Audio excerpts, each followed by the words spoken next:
धरती पर विद्वानों की कमी नहीं है और विद्वानों की खासियत क्या होती है कि उन्हें जो चीज़ साबित करनी होती है वो उसे तर्क के साथ सिद्ध कर देते हैं। तो अब अभी तक आप सुन रहे होंगे कि रुपया कमज़ोर होने के कितने कारण हैं। पहले तो आपने सुना कि रुपया कमज़ोर नहीं हो रहा है, डॉलर मजबूत हो रहा है, इसलिए रुपया कमज़ोर नज़र आ रहा है।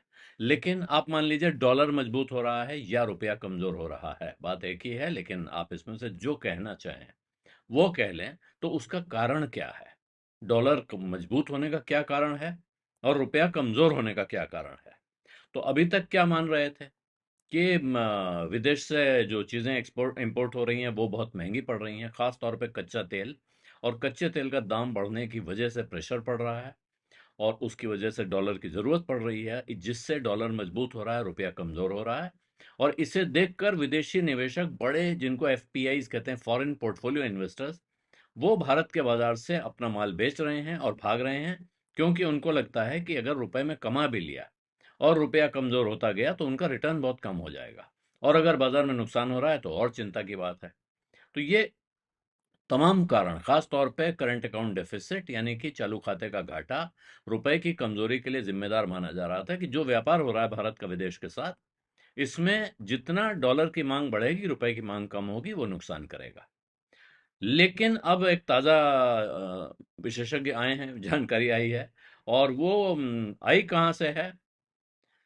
ये जेफरीज का एक नोट है। जेफरीज एक बड़ा ब्रोकरेज है, इंटरनेशनल ब्रोकरेज है, और उनका कहना है कि भारत का जो रुपया पिछले कुछ महीनों में गिरा है, ये विदेशी निवेशकों की बिकवाली की वजह से नहीं, बल्कि भारत में जो मिडिल क्लास के लोग अपना एसआईपी कर रहे हैं बड़े पैमाने पे, स्ट्रांग फ्लो आ रहा है एसआईपीज में, उनकी वजह से भारत का रुपया गिर रहा है। अब ये बड़ी उलटबांसी है, लेकिन उसका एक तर्क वो ले आए हैं, जैसा मैंने बताया, विद्वान आदमी तर्क ले आता है। उनका कहना है कि अब जो एक वैल्यूएशन का करेक्शन हो जाए अगर बाजार में, आर्टिफिशियल इंटेलिजेंस के ट्रेड की अनवाइंडिंग हो जाए। आर्टिफिशियल इंटेलिजेंस का ट्रेड क्या है कि दुनिया भर के बाजारों में जो कंपनियां, जो देश एआई के कारोबार में आगे दिख रहे हैं, लोग वहां पैसा लगा रहे हैं। और एआई ट्रेड अनवाइंड होने का मतलब है कि लोग उससे पैसा छोड़ के दूसरी जगह लगाना शुरू करते हैं। ये एक सिनेरियो पेंट किया गया है। और तीसरी चीज है कि होर्मुज जल मार्ग दोबारा खुल जाए व्यापार के लिए। अगर ये तीन चीजें हो जाती हैं, एक वैल्यूएशन करेक्शन भारत में, इसका अर्थ सीधी भाषा में है कि शेयरों के दाम और गिर जाते हैं यहां से, और गिरावट आ जाती है, तो वो करेक्शन, या कंपनियों की कमाई में तेजी से बढ़ोतरी हो जाती है। आज की तारीख में कंपनियों की कमाई में तेजी से बढ़ोतरी का फिलहाल कोई आसार नहीं दिख रहा है। इसलिए वैल्यूएशन करेक्शन अगर इस सिनेरियो में होता है तो वो दाम गिरने से ही होगा। तो एक चीज वैल्यूएशन करेक्शन, दूसरा एआई ट्रेड अनवाइंड हो जाए, कि लोग जो एआई पर पैसा लगा रहे हैं दुनिया भर में, वो लगाना बंद करके किसी और चीज पे लगाना शुरू कर दें। ये बहुत दूर की कौड़ी है, कब होगा कैसे होगा पता नहीं है। और तीसरा, होर्मुज जलमार्ग खुल जाए और वहां व्यापार दोबारा शुरू हो जाए। तो ये भी अब जब परिस्थिति आएगी तब होगा, कब होगा पता नहीं है। ये तीन चीजें होंगी तो ये इस नोट के हिसाब से तब भारत से आउटफ्लो बंद हो सकता है या कम हो सकता है, यहां से विदेशी निवेशकों की बिकवाली कम हो सकती है।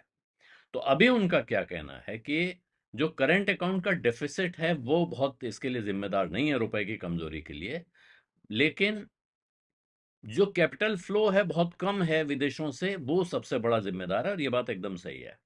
लेकिन वो कह रहे हैं कि इक्विटी मार्केट ने करीब करीब पिछले 2 साल में 78 अरब डॉलर का आउटफ्लो दिखाया है। 78 अरब डॉलर भारत के शेयर बाजार से निकलकर विदेश गया है। क्योंकि अब यहां आता है दिलचस्प मोड़ इस तर्क में, क्योंकि स्ट्रांग डोमेस्टिक फ्लोज ने इसको इजी एग्जिट दे दिया है विदेशी कैपिटल को, जो भारत से भागना चाहती थी एक्सपेंसिव मार्केट छोड़कर, उसको इजी एग्जिट मिल गया है। ये महेश नंदुरकर हैं, एमडी हैं जेफरीज के, इन्होंने लिखा है, और इनके साथ में अभिनव सिन्हा और प्रियांक शाह इसके को ऑथर्स हैं। तो ये उन्होंने अब गणित जोड़ी। उनका कहना है कि जो एमफी का डेटा है, association of mutual funds of India, net inflow existing equity schemes में मार्च 26 में 38,503 करोड़ रुपए आया, एक रिकॉर्ड इनफ्लो है। और ये अप्रैल में करीब करीब 38,410 करोड़, वो लगभग वैसा ही रहा। तो इससे पहले अक्टूबर 2024 में नया रिकॉर्ड बना था, जब 37,840 करोड़ रुपए आए थे एक महीने में। तो अब इस साल में 2026 में अभी तक रुपया 7% गिर चुका है अमेरिकी डॉलर के खिलाफ, या अमेरिकी डॉलर 7% मजबूत हो चुका है। तो यूएस डॉलर 96 के ऊपर चला गया है, 97 के ऊपर जाता दिख रहा है। और ये इमर्जिंग मार्केट की सबसे खराब परफॉर्म करने वाली करेंसी है इस साल की। यहाँ जेफरीज का कहना है, इन्होंने अब गणित जोड़ा है कि जब 10% से ज्यादा किसी 12 महीने में, एक साल में 10% से ज्यादा की गिरावट आती है, उसको वो शार्प कहते हैं। तो पीछे के 4 उन्होंने ऐसे उदाहरण लिए हैं शार्प के, कि जब ऐसी गिरावट आती है, उसके बाद आने वाले 12 महीनों में, एक साल अगर गिरावट आ गई 10% से ज्यादा की 12 महीनों में, उसके बाद के 12 महीनों में विदेशी निवेश में जोरदार तेजी देखने को मिलती है, अचानक उछाल देखने को मिलता है। ऐसे 4 उदाहरण उन्होंने उठा के बताए हैं। और साथ में वो कह रहे हैं जो नेट एफडीआई इसके साथ जोड़ी जाती है, तो नेट एफडीआई भी ऐसे 4 में से 2 मौकों पे बढ़ती हुई दिखाई पड़ी है। और ये फिर हो सकता है, कब हो सकता है, जब पूरी दुनिया में ग्लोबल इन्वेस्टमेंट थीम के तौर पे एआई हल्का पड़ जाए। और ये बहुत ही विचित्र बात कह रहे हैं, क्योंकि एआई अभी हाल फिलहाल हल्का पड़ेगा, इसके आसार कहीं दुनिया में दिख नहीं रहे हैं। पूरी दुनिया इस बात से परेशान है कि एआई में जो पैसा जा रहा है वो कितना उसका फल मिल रहा है, कैसे लगाया जाए। जो लोग चूक गए हैं वो सोच रहे हैं हम बस मिस ना कर दें। तो ये जेफरीज अपना नोट लेके आए हैं। और एफपीआई जेफरीज के हिसाब से उन्होंने करीब अप्रैल 2024 से अब तक 44 अरब डॉलर नेट उन्होंने बेचा है। और इस बीच में कैपिटल अकाउंट सरप्लस गिरकर लगभग ½ % हो गया है वित्त वर्ष 25-26 के दौरान, जो सबसे अभी तक का सबसे कम रहा है। जबकि ये इससे पहले के 10 साल में 2.6% का सरप्लस इसमें रहा है। तो ये एक लंबी गणित उन्होंने जोड़ी है, और वो ये कह रहे हैं कि अगर अब इसका हिंदी में तर्जुमा समझ लीजिए। उनका कहना है, क्योंकि भारत के लोग पैसा लगा रहे थे और वो बाजार में पैसा डाल रहे थे, अगर ये म्यूचुअल फंड्स के पास इनफ्लो नहीं होता, उनके पास पैसा नहीं होता, उनके पास खरीदने की हैसियत नहीं होती, तो विदेशी अपना माल बेचते। तो किसे बेचते? तो उनको बेच के भागने का मौका दिया है इन इन्वेस्टर्स ने जो पैसा लगा रहे हैं।